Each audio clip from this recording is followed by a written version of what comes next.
13% each year in my term, getting us below 300 homicides in my first year. You want answers? I think I'm entitled. You want answers? I want the truth. You can't handle the truth.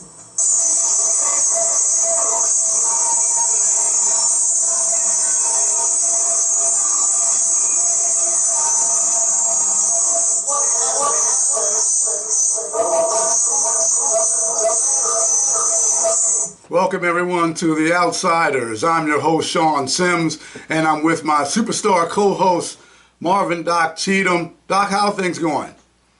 Things are going great. It's an honor to be here on the show with you, and looking forward to the subject matters today because they're going to be outstanding. As they usually are on The Outsiders, we're going to go into what we do. Of course, we'll talk about the Ravens briefly. We're going to have as our guest, special guest, she's running for the office of Mayor of Baltimore City, Yolanda Pulley. She will be on. So Yolanda Pulley will be on as well, and I may be able to get through to Zeke Cohen, who's running for the president of the Baltimore City Council. I spoke with his campaign manager earlier. He will be doing a full segment coming up, but I might touch base with him today just to see how things are going. We're going to spread our wings just a little bit with the other races that are going. Sounds like your wings are big like an eagle's wings. and I just got finished, of course, doing my training and all. Before I come on the show, sometimes I do my training, and as you can see, my YouTube people in the background, I was a competitive bodybuilder, and I played. He wasn't. I was an award-winning one is that. So I collected some hardware, and Doc, of course, you played baseball. I played baseball. I was collecting trophies since I was 9 years old in sports, all kinds. And there's something coming up we're going to talk about that has to do with people's health and their diet. So we're going to talk about that as well. And we're going to cover this Trump-Biden thing that's going on. Oh, there's a lot going on, people, but let's start with the Ravens, and they have a bye week. Woo, they need it. You need the rest. They need the rest, and our arch enemy, the Pittsburgh Squealers. See, the Squealers, we lost to them. I mean, we were playing our second team for the most part, and they had a difficult time with our second team for the most part. But Doc, what do you think of that game, briefly? Well, it had no importance to us as Ravens. You know, winning and or losing. You know, it did not have a major effect on us, but, you know, because it's a great controversy between the Steelers and the Ravens, you know, we would like to beat them. But I felt that we needed to rest the whole first string. There was no reason to get anyone injured because the game really had no significance to us. It definitely has significance to them, but not to us. And I think we walked away, fortunately, with not any major injuries. And I think that should have been and was the objective, and I think they achieved it. You know, congratulate the Steelers for winning, but you basically played our second team. Yeah, you beat our second team, so, I mean, you got in. I hope the Bills beat the crap out of the Pittsburgh Squealers. That's what I'm hoping. I hope they beat up on them real good and take that. You know, I used to do sports predictions, and last year I retired. I blew all of the experts out in predicting games, and I would say that particular game, if I were a betting man, which I am not, I am a predicting man, but I would definitely pick the Bills. Yeah, I would go with the Bills as well. I had a sports show, Ultimate Sports Radio, on WFBR 1590. Did that for a few years, and our prediction rates on the games were very high. We were in the 80 percentile range. We need to make some friendly wagers. Now, tell folks, I'm a big gambler. I'm a big gambler. The most that I bet is a soda. Yeah, because that's what those heavy riverboat gamblers do. Big time, Vegas, big time stuff. Sodas. Okay. Well, we'll have a little tete-a-tete when it comes to making the decisions on what's going on. Predictions. At the end of the day's program, you got to pick a game, and we have to pick it. Okay. So you and I pick and choose. Okay, that's cool. I like that.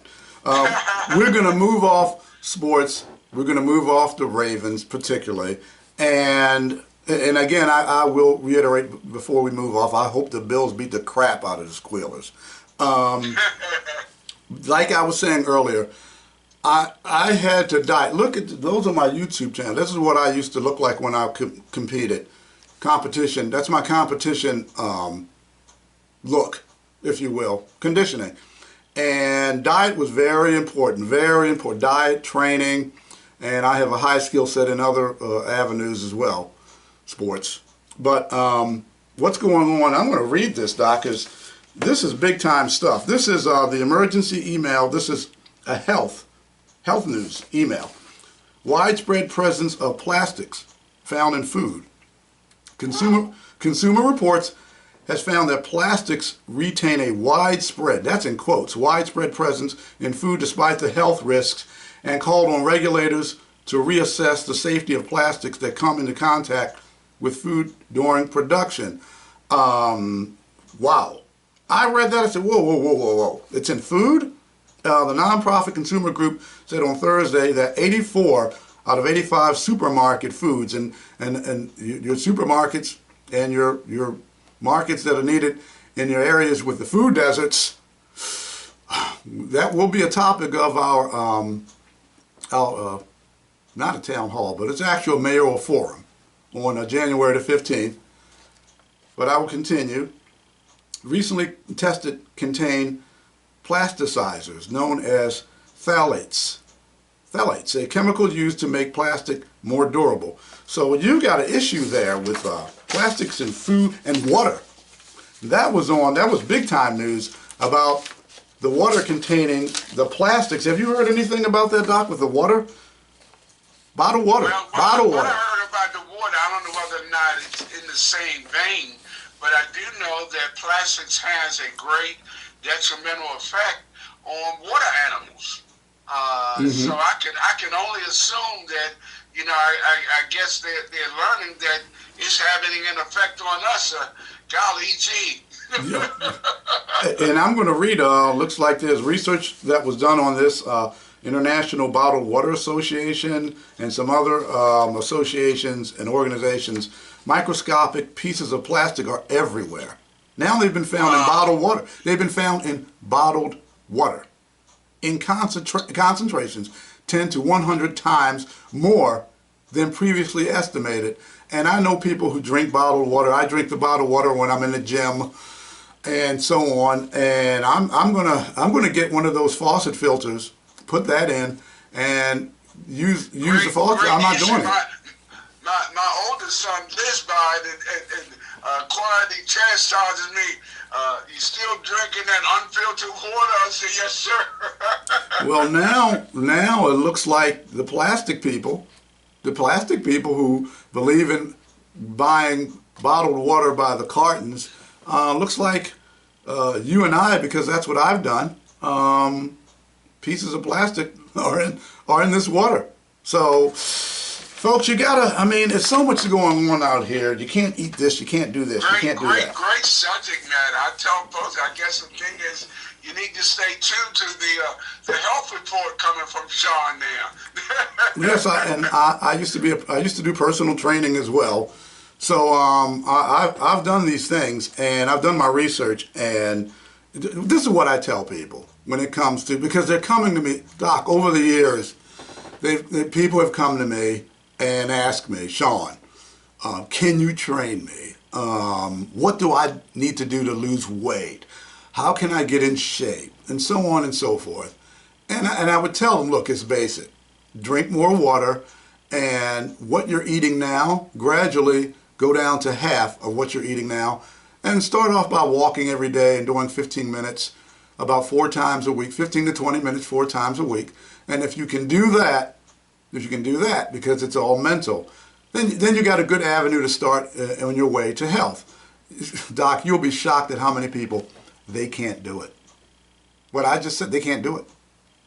They'll go to the gym or whatever, but they'll still eat just as much as they were before. I'm like, what are you doing? I advised you what to do, and so it's clear. I didn't live too well by those great guidelines you're giving us myself. Otherwise, I would not have had the stroke that I had. But I think it's imperative, folks, and I'm glad Sean is bringing this up. It may be on a regular basis that we'll have a few health tips on every show that we have, because there's nothing probably more important than you to yourself is you're taking care of your health. And sadly enough, I had some experiences, and I'm to blame. I'm at fault that I wasn't taking care of myself as I should have. Well, everyone has been, even yours truly. I mean, I put on a little bit too many pounds. had to diet a little bit, up my cardio, whatever. But best thing, do whatever you do, just don't overdo it. My goodness, just don't overdo it. But in moderation, they would say. In moderation. And what we're going to do is, it looks like what I'm going to do is I'm going to give Yolanda Pulley. Looks like we're coming up on that time to call her. This is a podcast, so we tape this. So I'm going to give her a call, and let's talk about her candidacy. And first, before I do that, we're having January the 15th, a mayoral forum. Doc, were all the candidates who have filed, were they invited? All have been invited, including 3 that are not registered, but we think that they are making some waves that makes it appear as though they will be candidates. So we've actually invited 10 people that are registered and 3 additional people that we are assuming will be filing. And one of them, we informed them the other day that they have to register by tomorrow, which is Friday, in order to be in our candidates list. And we're going to be at, Friendship Baptist Church. 6,000 Lockraven Boulevard. And we're inviting Lottie Dottie and everybody. The cost is, it don't cost you nothing. So we're expecting folks to be there. And we're going to challenge our TV stations, Channel 2, 11, 13, and 45, that at some point you need to show some of the candidates that are running and bring them on your TV programs. We're challenging also Radio 1 Incorporated. We're going to challenge them, and we did send them an email indicating you got to begin educating our folks, because information is power from Radio 1.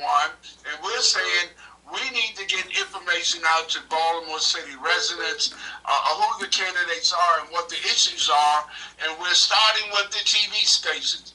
And I guess I'm sad to say, because I am on Fox 45 often, but you got to call it like you see it. Fox 45, you got to do better, but all 4 of you TV stations got to do better in publicizing who the candidates are and what issues are they bringing forth. Well, I'm going to say this, okay? By not showing up at this Monday, January the 15th, Mayoral Forum, it's at 6 p.m. at Friendship Baptist Church on Martin Luther King Jr.'s birthday. Any candidate who was invited, you as a candidate, are telling the citizens of Baltimore City, you are telling the voters that they aren't important and their votes aren't important and they don't matter, and that I think that you're saying you're better than them. You're better than the people. The people don't matter by not showing up, because there's not going to be just one person. Okay, not one person. There's going to be several people who are going to be there. Several candidates are going to be there. And any candidate that does not show up, and I'm saying this, and I will be moderating, and I will be fair, and I will do it exactly what my job is, because I'm a professional. And I'm going to say this real quick. Then I'm going to call Yolanda. She's waiting for my call. I'm going to say this real quick. There's someone out there who's actually questioning my integrity. He gave me a call. I was on his show last week, and he gave me a call. His name is Donnie Glover, Be More News. And Donnie gave me a call a few days ago and said, okay, you can't moderate. Excuse me? You can't, it's a conflict. You like another candidate more than another. You can't moderate. I said, Donnie, let me tell you something. Okay, first of all, I'll do what I want to do, when I want to do it, for as long as I want to do it. That's number one. Number two, you started off wrong. That's not how you talk to people. You don't call me up talking trash, telling me what to do. And I'm older than you, Donnie. I'm older than you, young man. Okay, it's a few weeks, but I am. And talk to me as though you are my authority. So I straightened Donnie out. Did not use any curse words because I'm a Christian, even though I can go there. Sad to say. But I did not. And Doc, I called you right after that to let you know what happened. Called a few other people. Do you have a problem, Doc, with me being the moderator? I definitely don't, and don't mind saying that you were recommended not only by me, but a number of individuals that you would call it like it needs to be, and basically bringing the truth to a program that needs the truth. So I feel very pleased, and I don't mind saying I told you, and I would tell, and hopefully they won't have to bleep this out, but I told Donnie, kiss my ass. You don't tell us what to do. No, we're not bleeping. I hate to say it, a profane word, but I'm too old to think about saying anything but the truth. Well, I believe you did say that, but you included the word black. So there you go, Donnie. So you can take that, stick that in your pipe, Ace, and go smoke on it. Okay, so that's what we got to say to that. Now, I'm going to call Yolanda Pulley right now. And hold on a second, Doc. I got to pull her, get her phone number here. And I'm going to give her a call in just a second, everyone. You know how we do on The Outsiders. Okay, here we go. Okay, we're calling Yolanda Pulley. She's running for mayor. She's a candidate for the office of mayor of Baltimore City. And let's see. Hello. Okay, I want to make sure I got everybody on. Yolanda, hi, Sean Sims and Doc Cheatham, The Outsiders. How are you doing? Hey, how are you? We're doing good. Happy New Year. Thank you. Happy New Year. Oh yeah, that's Happy New Year. That's right. Yeah, because Yolanda has spoken. Did I wish you Happy New Year, Yolanda? Was I remiss? Oh my goodness, I am sorry. But Happy New Year, and congratulations on your running for the office of Mayor of Baltimore City. And I'm really glad you came on. We've had several other candidates who have come on. A few haven't answered the call yet. Speaking of Sheila Dixon and Brandon Scott, hopefully I'll be having Keith Scott on soon. But this is what I want to ask you, Yolanda. With your campaign and running for mayor, how do you think, I'm going to ask this first off. I don't think I've asked anyone this question. This will be a first. How do you think you're going to fare? How well do you think you're going to do? Well, that depends on the people. Mm-hmm. So, I received a letter from someone named Matt Hill yesterday. Okay. That basically it's another way of disenfranchising and discouraging candidates. He sent out a letter talking about if you don't have 8% of polling and a certain amount of money, you can't appear on their platform. Oh, Really? Yeah. What platform is that? Something public justice or something. He's Okay. a lawyer. He should know better because that's still political interference. My thing is that we never know how we're going to do. Mm-hmm. We expect certain things, but we pray for the best. Okay, this is another question, because you were at the town hall Fox 45 gave the public relations agency for Sheila Dixon, her personal PR agency, and you were there at the town hall, saw what happened. With what's going on with this one or two candidate, it looks like they're trying to frame the media local media here is trying to framework just two candidates who are really running. What's your opinion on that? Well, you're absolutely correct. And again, that's another form of political interference. We wrote the FCC and then we wrote the FEC and filed a complaint. And we encourage the other candidates to do the same, to write these complaints out, because it's not a two-party race. As of now, it's not 10 people. Brandon hasn't put his name on the ballot. But I think it's like 9 or 10 people that are candidates that's on the ballot. Mm-hmm. And, the contrived narrative that they're pushing that is only a two-party race is actually unethical, and is actually against, it violates the FCC rules and regulations, and that's why we asked every candidate to file their complaint.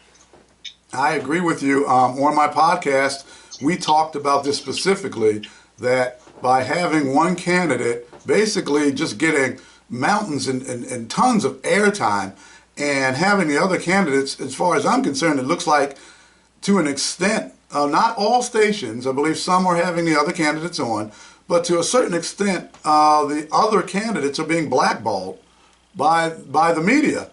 And I'm trying to understand, why can't the media in Baltimore, local media, give everybody a fair shake? I don't get that. Have you found that you've been trying to reach out to other media outlets and they are not really giving you any airtime? Actually, I wrote an editorial for the Baltimore Sun that they have not published. And the other media stations really don't dabble in politics.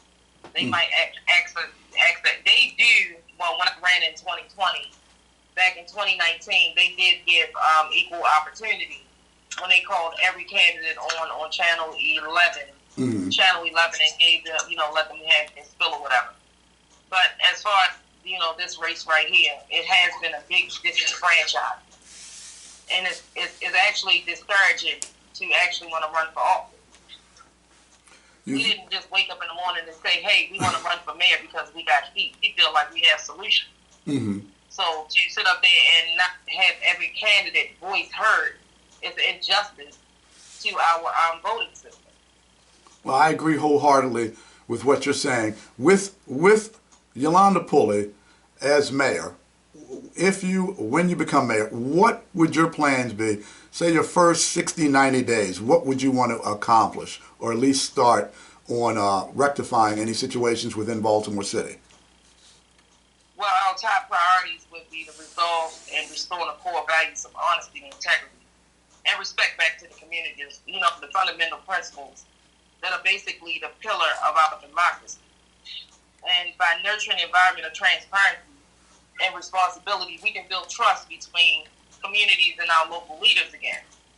We will prioritize and promote diversity and empathy, and ensure that every person feels valued, feels safe in Baltimore City.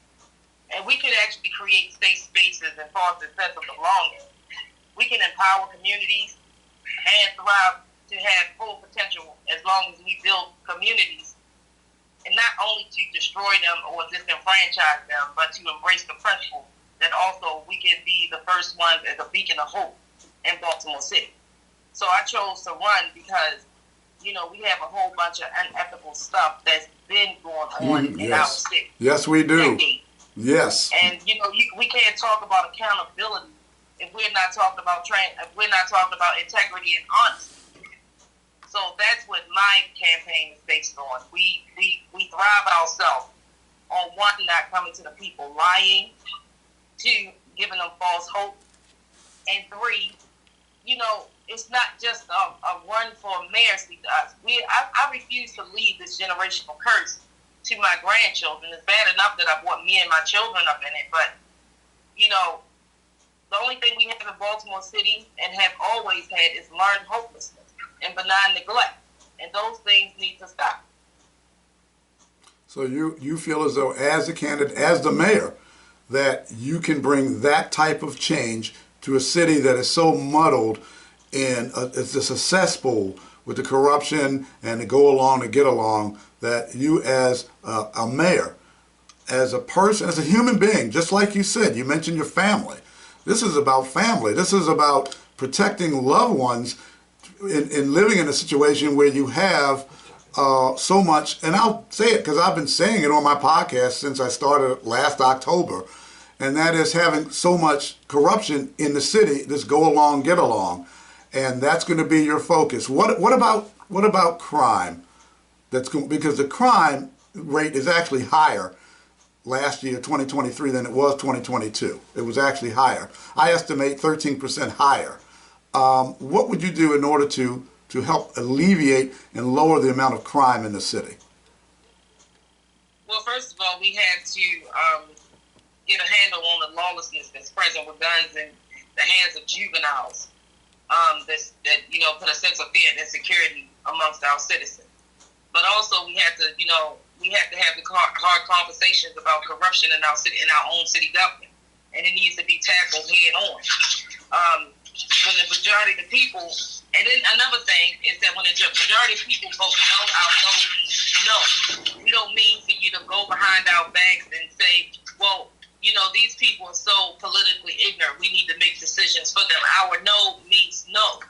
And then we have to talk about the educational system. Mm-hmm. These are the three disparaging parts of our city government that needs to be fixed immediately. And if we want to give people hope and to thrive for a better Baltimore, we have to fix all pieces, not just the pieces downtown and Locust Point and Fells Point, but we have to come uptown to our disenfranchised neighborhoods. Those are the communities that have to be fixed. Those projects, people have to be held accountable for that. I don't understand why nobody ever thought it was a good idea to go and file charges against the federal government on behalf of those citizens that's living in a project. That's a crime in itself. Mm-hmm. I agree, because what's going on, the conditions that are going on, oh my goodness. It's terrible. Baltimore's named the dirtiest city in America, and regarding the city itself and what's going on with the trash and the pickup and the recycle, and you mentioned the education, because that's going to be a really big deal. And this is what I'm going to do, Yolanda. I'm going to play a clip. And after that, I want you to comment on that. And I know Doc has a question for you as well. So let me go ahead and play that clip, and I want you to comment on that. So let me go ahead and cue that up. Here we go. Because you have the title CEO doesn't come with magic powers to just make things happen. Dr. Sonia Santalisa says she's striving towards success, one student and one employee at a time. My job now is to give you what you need as the frontline folks to get the work done on behalf of our young people. A Baltimore City student claims the failing school system led him to a life of crime. He gives details as Baltimore City Schools faces an ongoing lawsuit. Our work is to really center on building the next generation of citizens for Baltimore and the world. And so what that means is we need to be equipping our young people with all of the knowledge and experiences that they need to maximize their purpose. Baltimore City Schools reaches an alarming low in student performance. Project Baltimore's Chris Papps has learned nearly half of high school students in Baltimore City this year earned a grade point average below a 1. We need to reconcile, right, the policies we send down from on high up here, the general reports, and we need to be out in the field enough to know to what extent is it having impact. In the first 3 quarters of this past school year, according to the chart, 41% of all Baltimore City high school students earned below a 1.0 grade point average. In other words, nearly half of the roughly 20,600 public high school students in Baltimore earned less than a D average. It's heartbreaking. If almost half of our kids are failing, what options do they have after? Langen said he wants the state prosecutor and the U.S. attorney to conduct a criminal investigation after an audit found that more than 12,500 grades in high schools were changed from failing to passing. And that goes along with her belief of putting children first. I think that every young person deserves that. Every young person deserves to have adults who are correcting them and teaching them out of a space of believing that they have potential. We found in 23 Baltimore City schools, there were 0 students who tested proficient in math. Not a single student. And she's doing the job. I commend you for your continuing commitment to the education and development of our young people. 6 years. I commend you for your continuing commitment to the education and development of our young people. 6 years into her tenure as the CEO of Baltimore City Schools, Baltimore City and state leaders are honoring Dr. Sonia Santelises for her service. Screw you! You're fired! You're fired! That's what should have been done. She should have been fired. Now, with the education system, and you heard this montage that I put together of Sonia Santelises talking about how she's the best thing since sliced bread with educating the students in Baltimore City. And she's not. She's molded, molded, rotten Dr. Mengele. She's the abomination, the horrification of the Baltimore City school system. When you get in as mayor, if you get in as mayor of Baltimore City, what would you do in regards to the Baltimore City school system, and in particular, Dr. Sonia Santelises? Well, we've been calling for her resignation for the past 4.5 years. Mm-hmm. Doc has been doing it for 5 years. So, we joined him on the front line about 4.5, 5 years ago. Calling for her resignation when she failed to, give our children or to adhere to the conversation that our children need a black curriculum. And, a curriculum that fits us. And that was never done. So, this is basically akin to educational homicide, where they're basically failing our children and they're robbing them of their future on purpose.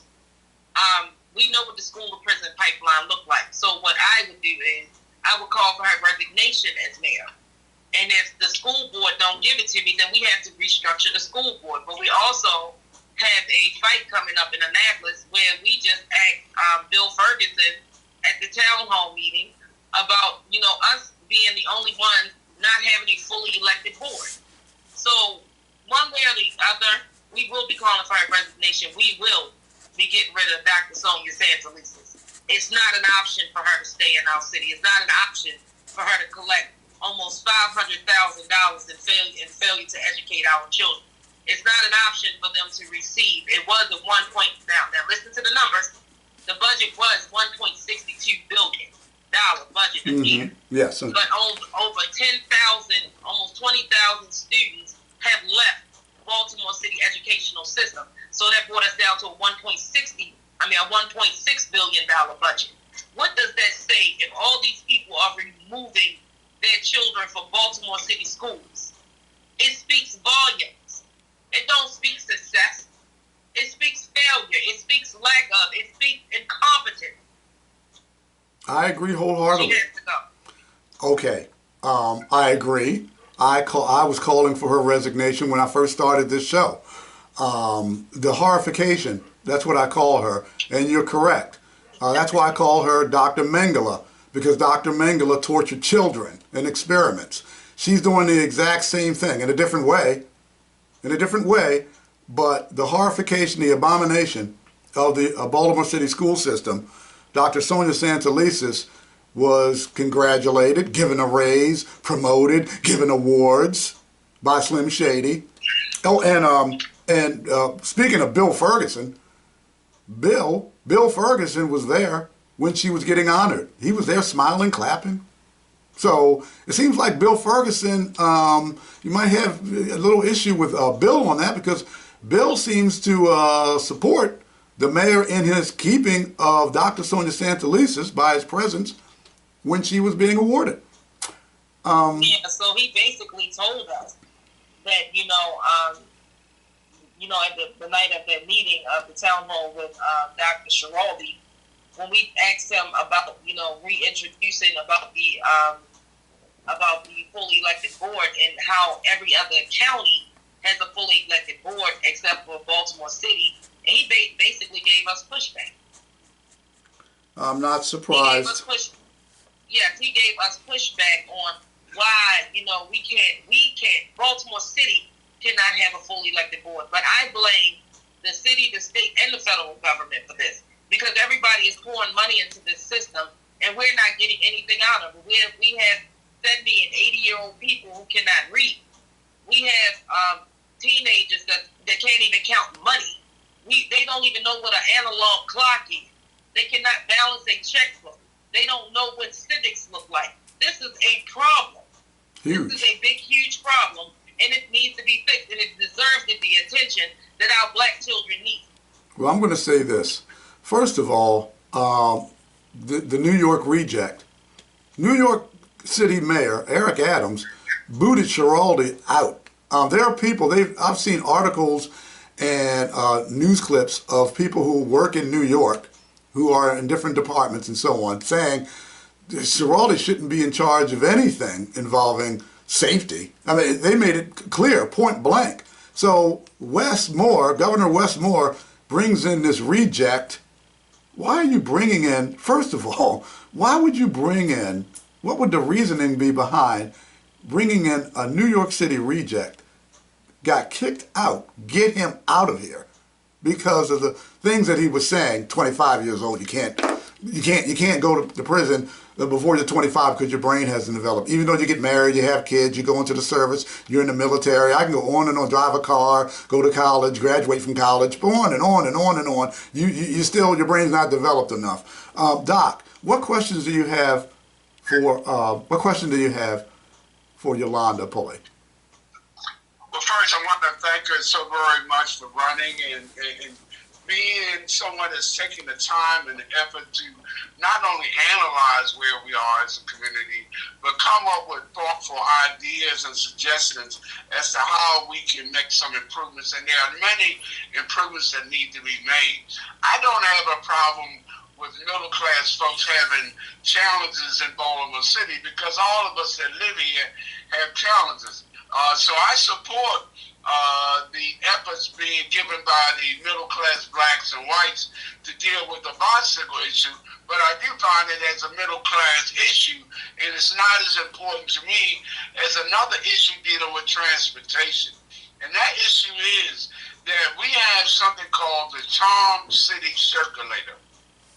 It's a bus that goes through white communities only, no black communities, and it's free. There's no cost. Wow. So we recommended, Matthew Henson has recommended, and I want to know your opinion on this, if you would, Yolanda.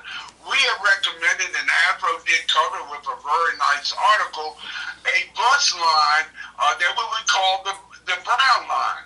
And that would run from North Avenue, from Hilton to Milton.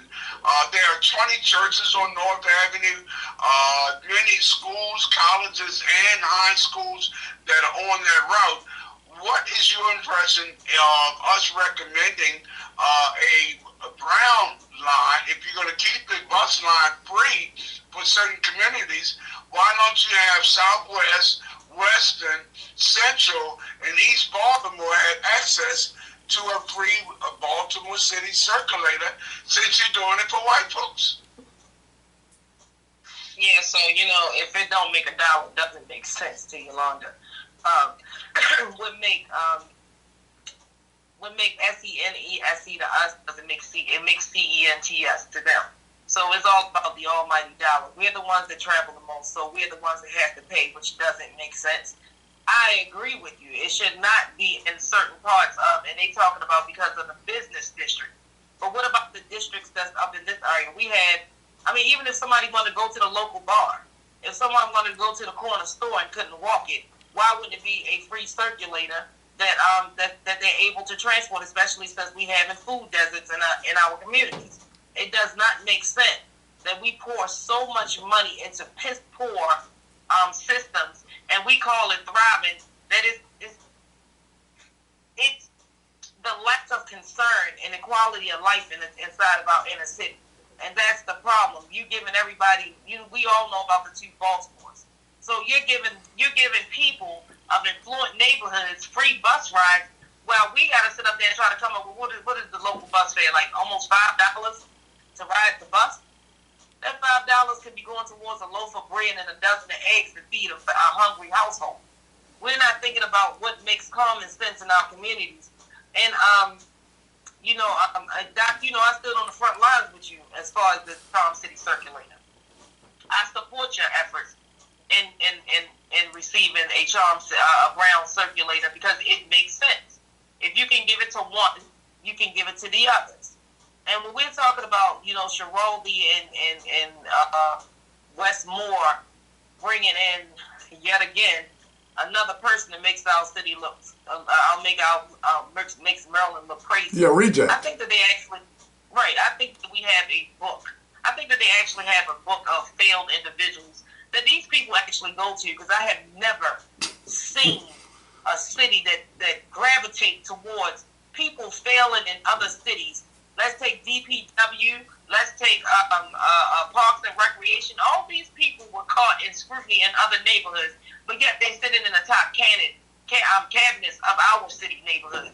We had a individual who never had a proven track record of ending homelessness in Baltimore City, where she came from, and she was in our top candidate making almost $300,000 a year. Make it make sense to me.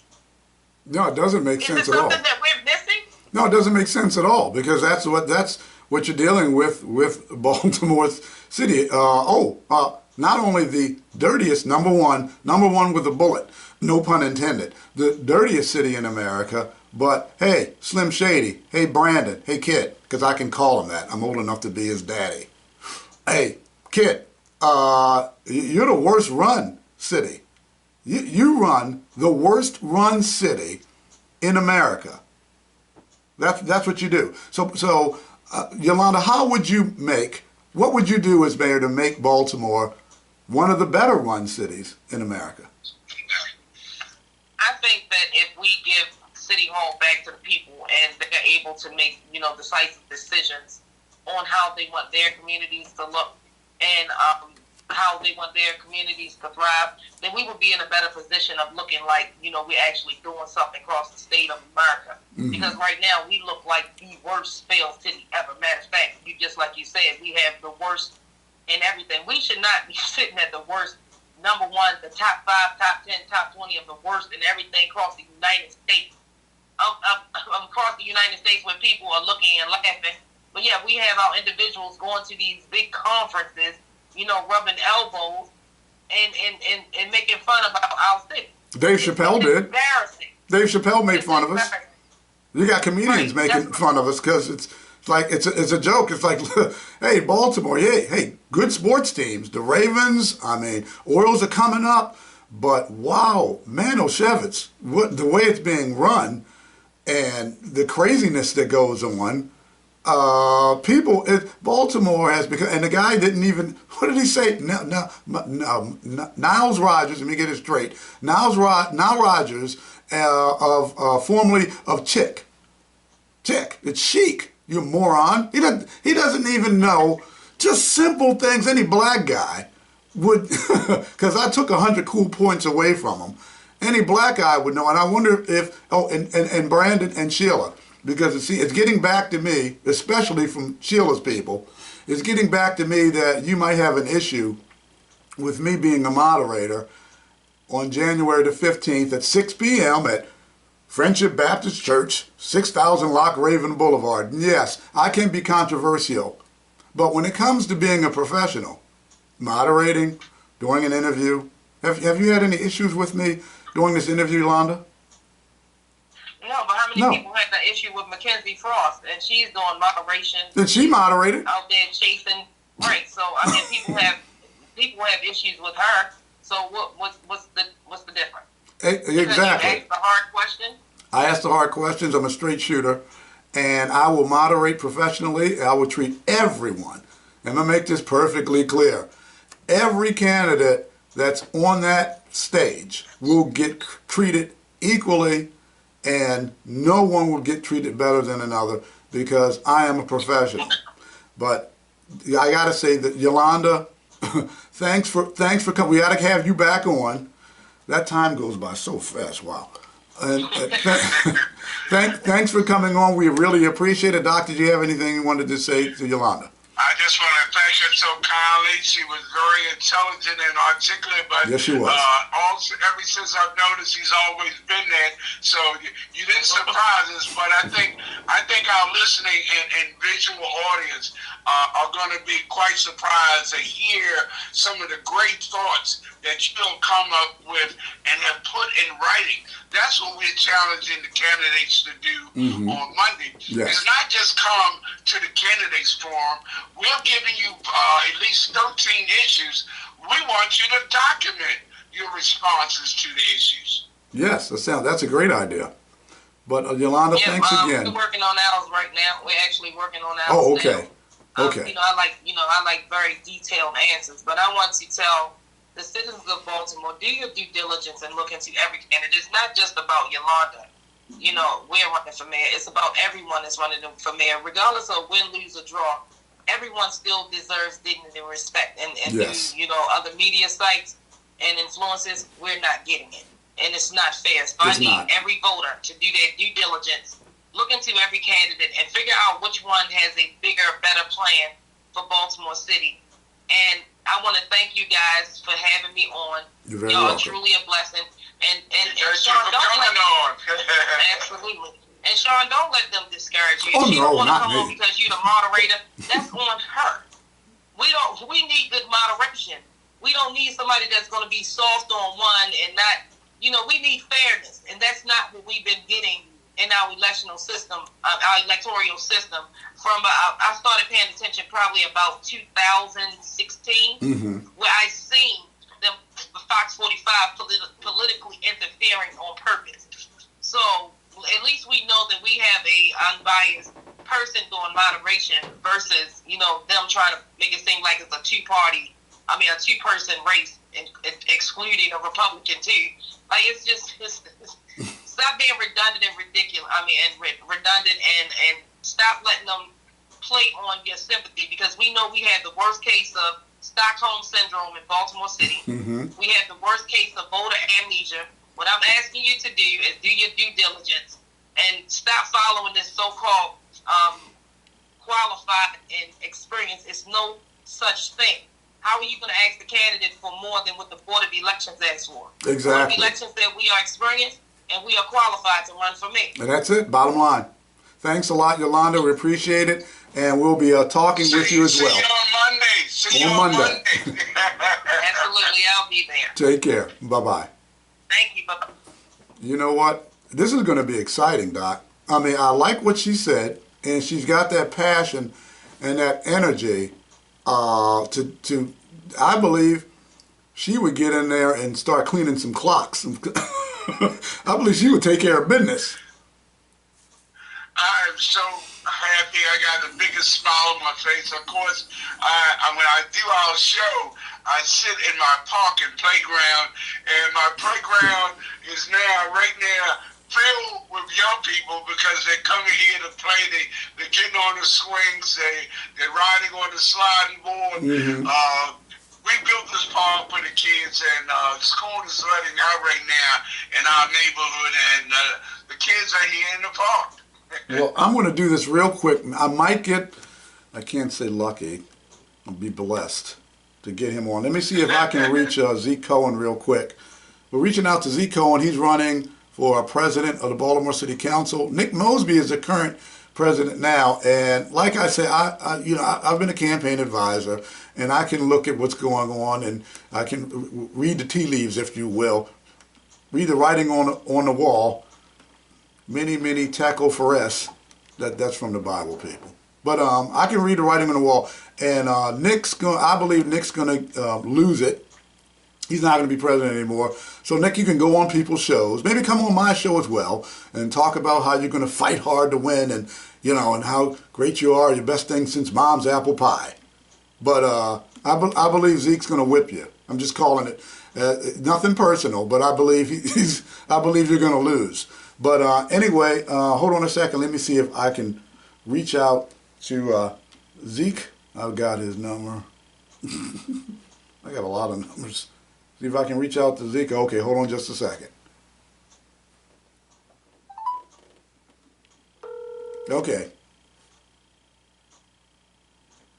Your name after the tone, and Google Voice will try to connect you. Sean Sims, The Outsiders. We got to go through his message center. I might get his campaign manager. I'm going to let him know immediately we're on air. Immediately, the podcast is going right now. And I did tell him I was going to be calling, so it shouldn't be a surprise. I shan't be long. And this is what is exciting about this show, Doc. Just waiting. Okay. The Google subscriber you have called is not available. Please leave a message. Okay. Zeke, they told me, his campaign manager said he's swamped. He's going from one meeting to another. I said, I'm going to put in a call, and he said, go ahead just in case we might be able to get him. But he will, Zeke Cohen, Baltimore City Council, he's running for the president of Baltimore City Council. He will be coming on within the next few weeks, I believe, Doc. That's going to be interesting. That's going to be interesting. I think you're right, and I really commend you for reaching out to these candidates, because we're setting an example for anyone that's doing podcasts, doing radio, doing TV, even writing newspapers. That in the beginning, when the campaigns start, you ought to be inclusive to let us know who's running, what their issues are, and then when you get closer to the election, we understand that you want to fine-tune who you bring on and who's leading by guesstimates, because that's what it is in the campaigns. But I think we are setting a totally direction for TV and radio and newspapers to say, at least in the beginning, let us know who the candidates are, what the issues are, and then when we get closer to the election, we can make a decision, but we will be making an intelligent decision. That's what's important, that we don't just vote for people because of what fraternity, what sorority, what ethnicity they are. We're trying to elect the best qualified and electable individuals in any position, regardless of party, race, sexual preference. We're trying to bring about the best candidates. Well, we want the best people to be in office, and it's up to the citizens to be informed voters. Informed. And the other thing is, are you registered to vote? There should be a bigger drive for voter registration. I believe that's going to be taking place as well. But you want to be an informed voter, an informed citizen. Don't go out and vote for someone and you don't know about the other candidates. I mean, it doesn't make any sense to me why that is done, but don't be lazy. Okay, put a little effort in it, just to look to see who's there, and just don't say, I haven't seen you on TV. I don't know you. I hadn't seen you on TV. You weren't on TV. And I've heard people say this. I haven't seen you on TV. Okay, and that doesn't mean they're not the best candidate because they're being blackballed by the media. You would think, you would want to know, who are these other people? Why am I only seeing Brandon and Sheila? I mean, it's just they're just shoving Brandon and Sheila just down your throat, 24/7, 365. Sheila, Brandon, the mayor, Sheila. You would think you would just want to regurgitate after that's all you're getting is these two jagoffs. One's an embezzler. Yeah, I'm going to say it. I'm doing the podcast. So this is Sean Sims, the host of my podcast. And the other is a BGE backstabber. Now my energy bill is going up because of this knucklehead.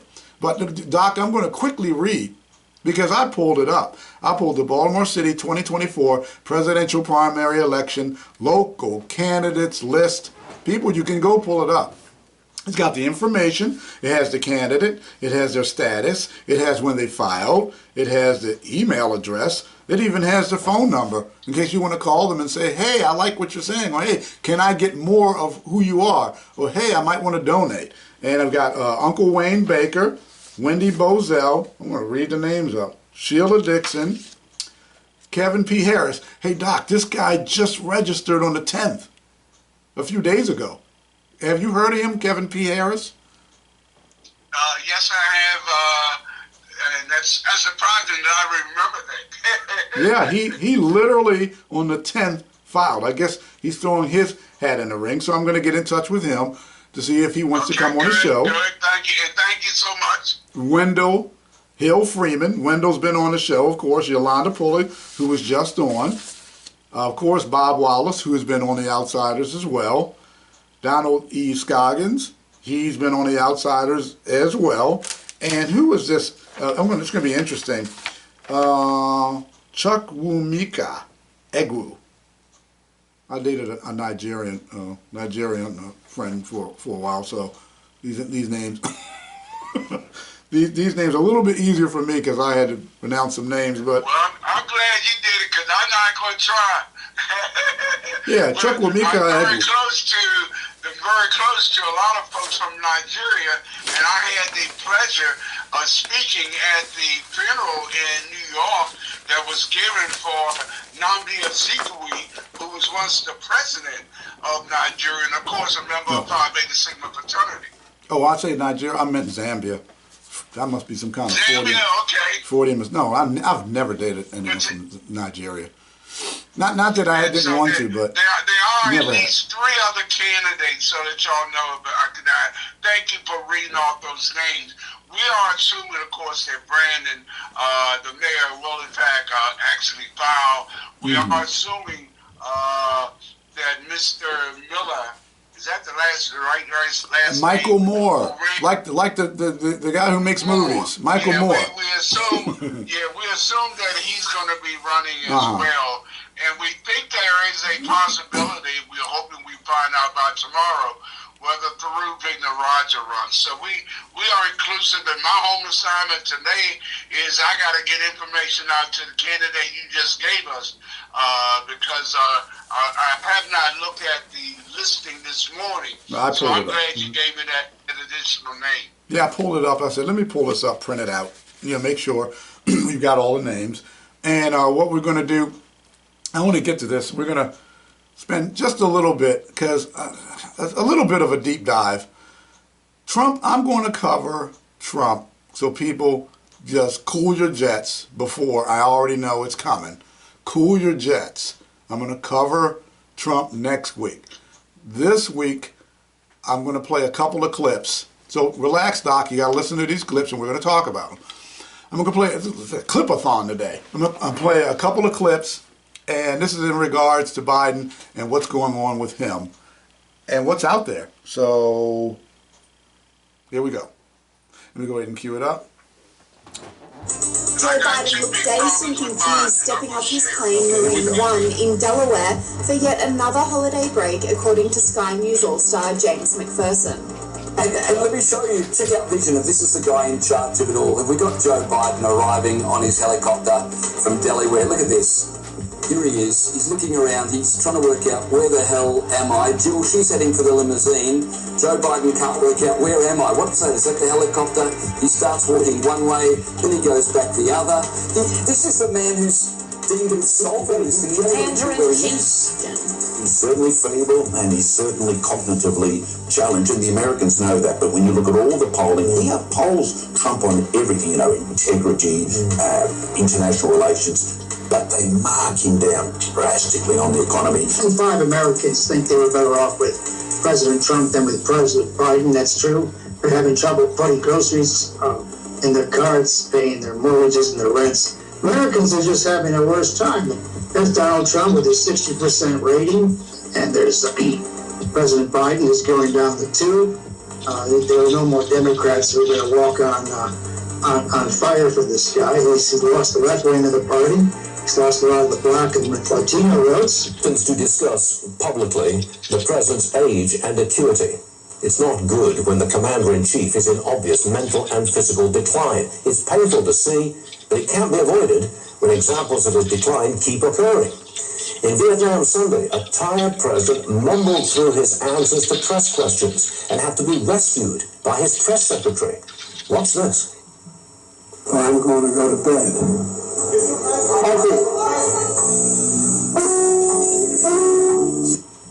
I'm going to go to bed.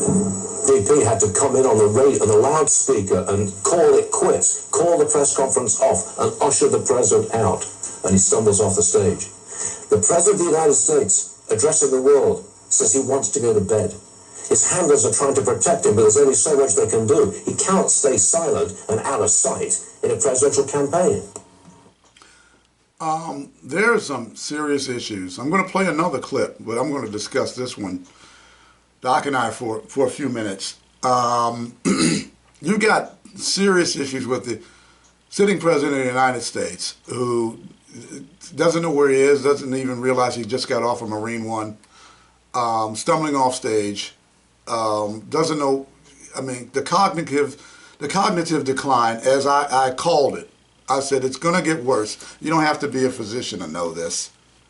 It's going to get worse. It's getting worse. And I just can't see how they're going to keep him as the nominee. What do you think, Doc? I think they're going to keep him because of the lateness of the hour, as we would say, in the upcoming election.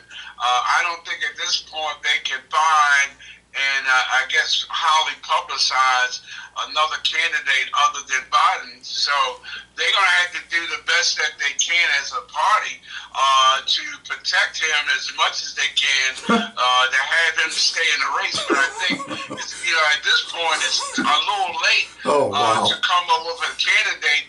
And who would be the candidate? And I don't think they have one, and I don't think it would be the vice president. So I think they're behind a rock and a hard place, that they're stuck with Biden, and they have to basically kind of, I guess, sugarcoat as much as he's doing that they can, because I think it's a little too late for another candidate to come forward from the Democratic Party. And I thought the thrill in Manila was last night, because I saw two Republicans go at each other for the entire program. I've never seen two people ever come out that much fighting so much, and they're from the same party. Well, they're fighting that much because it's not to get the nomination. Maybe one of them wants, they're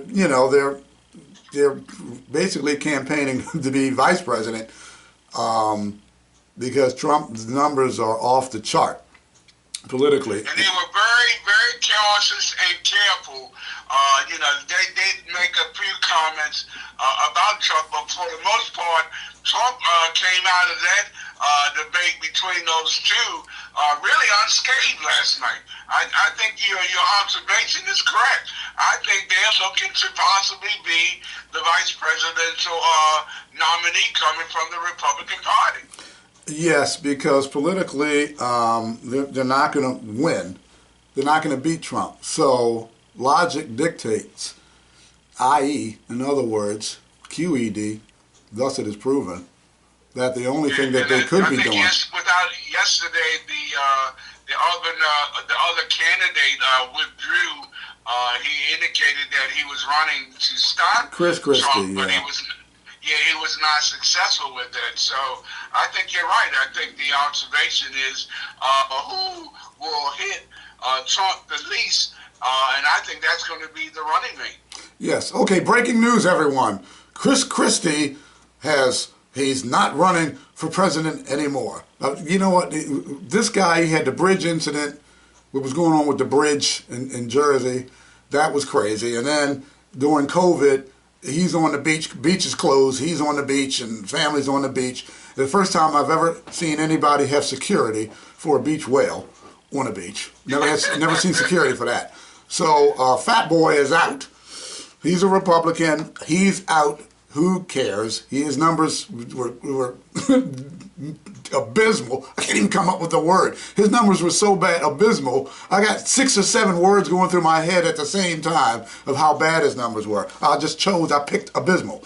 And as far as someone else coming in, Doc, my opinion, they were talking about it, the American Psycho, the governor of California, Gavin Newsom, the American Psycho, that's his nickname.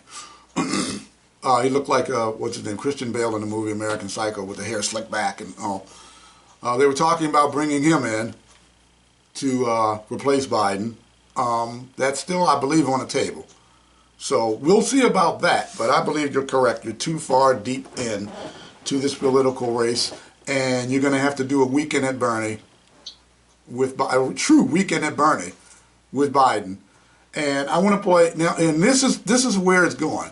You have black entertainers. Oops, because I was talking about black folks, especially black men, starting to veer away. And Doc, you mentioned it, not in huge droves, not in huge numbers, but I believe in big enough numbers to make a difference, that black men are starting to veer away. And I'm going to play a clip of some entertainers, black entertainers, who are pretty much telling what they think of Joe Biden. So let me go ahead and cue that up. Okay, cue 2. Number one threat is the strength, and that strength that we built is inflation. You know, we have no plan. They have no plan. My plan is to make concrete. No. You can taste it. With the Department of with the cap, and I also call for a cap. Number 2. Stop. Wait. I just got it. Normally I don't do this. What in what in the world was that? I'm watching this video and I'm thinking, are you serious right now? Seriously, really? What are you saying? Concrete is concrete. What? Okay, let me continue, because I just had to normally I don't, I'll let it play through in this type of clip, but I had to comment on what I was thinking when I was seeing this cluster F, this train wreck that was happening. But let me go on, because you'll hear some of the entertainers and folks and what they have to say.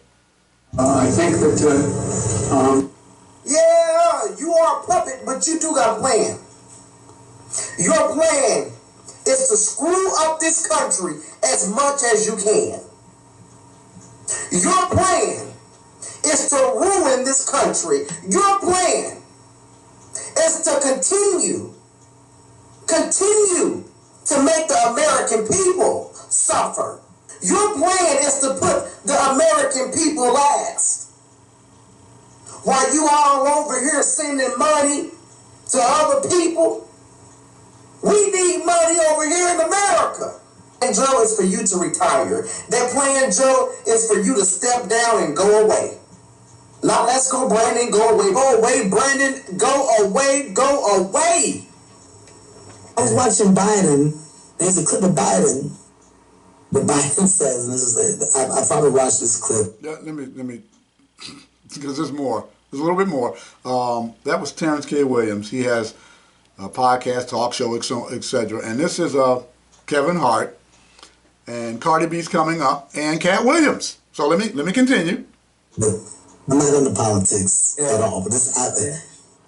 Biden goes, I got something important I want to say, and the whole world needs to hear it. I need everybody to listen right now. When he takes a beat, he goes, nah, forget it. President of the United States. There'll be an $120 million budget cut with schools, with the libraries and the cops and the police department, and a $5 million budget cut in sanitation. If you're lucky enough to have a great-granddaddy, call him up right now on the phone and ask him, is he ready to do 12 press conferences tomorrow, bitch? No, he is not. Joe be doing the best he can. Joe be doing the best he can. He show up at all the press conferences. You can ask Joe anything, but he only gonna answer half.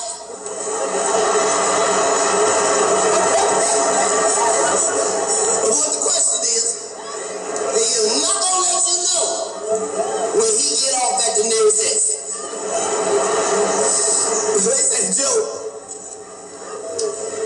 America just dealt with a terrible hurricane season. You have some words of encouragement for the American people about hurricanes? Joe said, thank you so much for asking.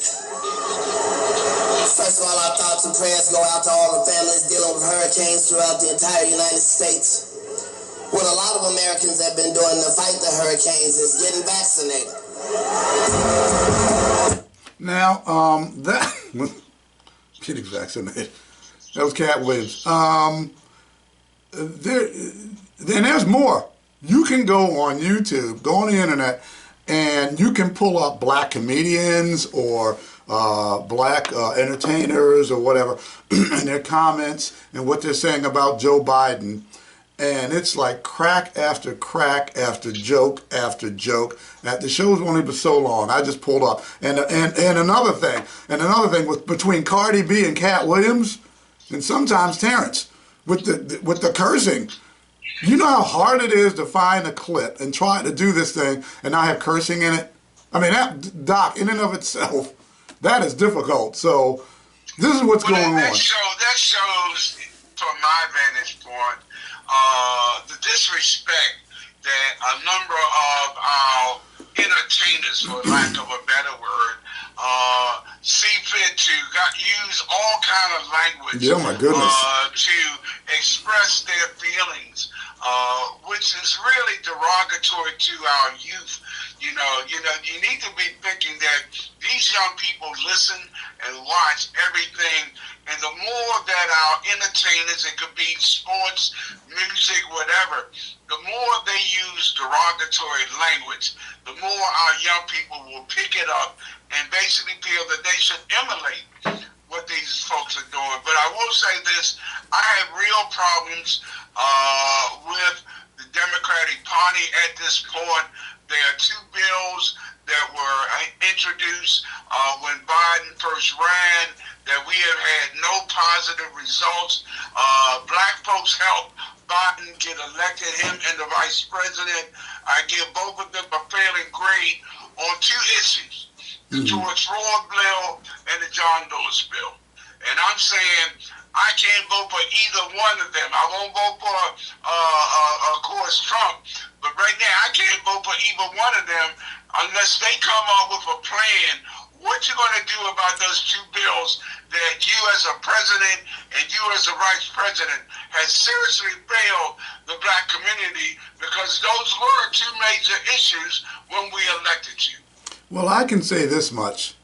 I've got some connections with both people, Biden and Trump. So what I'm going to do is I'm going to pull some strings and reach out on that matter that you just talked about, Doc, with Joe Biden and Donald Trump. Actually, I was on a committee in Baltimore City that was started. People don't know about it. To see how we could help the inner city, bring more resources to the inner city, solve some issues in the inner city. I was on a committee. Oops. Now, I'll say it, I was. Things didn't go, certain things happened, didn't happen the way I thought things would happen and come to fruition because of certain reasons. Had nothing to do with what anybody could, wasn't planned. That's life, things happen. But I was, briefly. And as far as Biden's concerned, I can reach out to folks who I have connections with Biden and know them very well. And I'm going to, Doc, I want to reach out to both of them in regards to that matter. And I do know this September, this last year, the John Lewis bill was reintroduced. But of course, we don't have any great optimism that it's going to have passage or even come out of both the Senate and the House. But I will say, from my vantage point, that is a great failure on behalf of the Democratic president and the Democratic vice president that y'all were unsuccessful in addressing this. Of course, it depends upon how the Senate and the House would vote.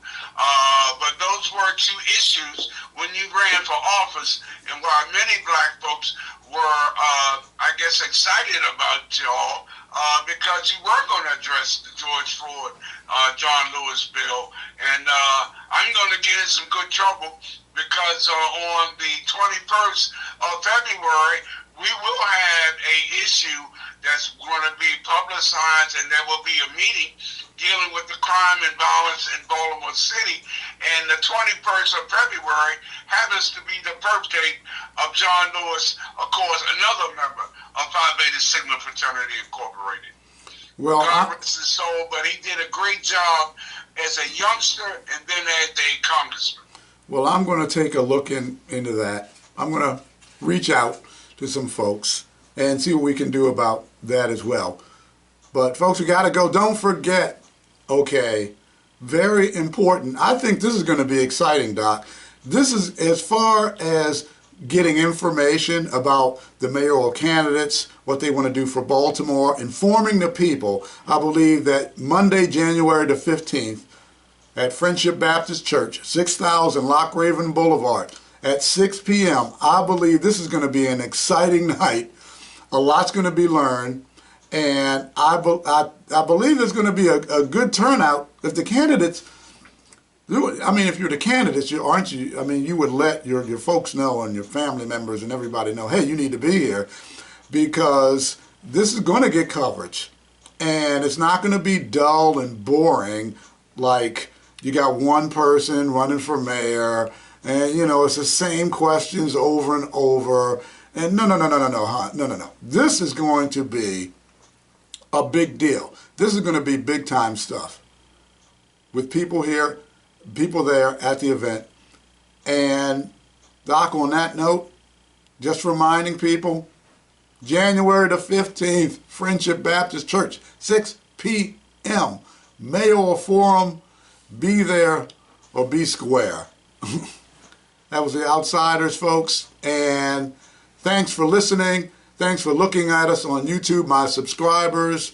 Please subscribe, send to your friends, send out to your relatives, and let them know there's going to be an event on January the 15th at Friendship Baptist Church at 6 p.m. The mayoral candidates will be there.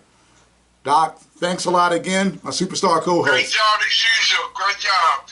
Okay, everyone, take care. Goodbye.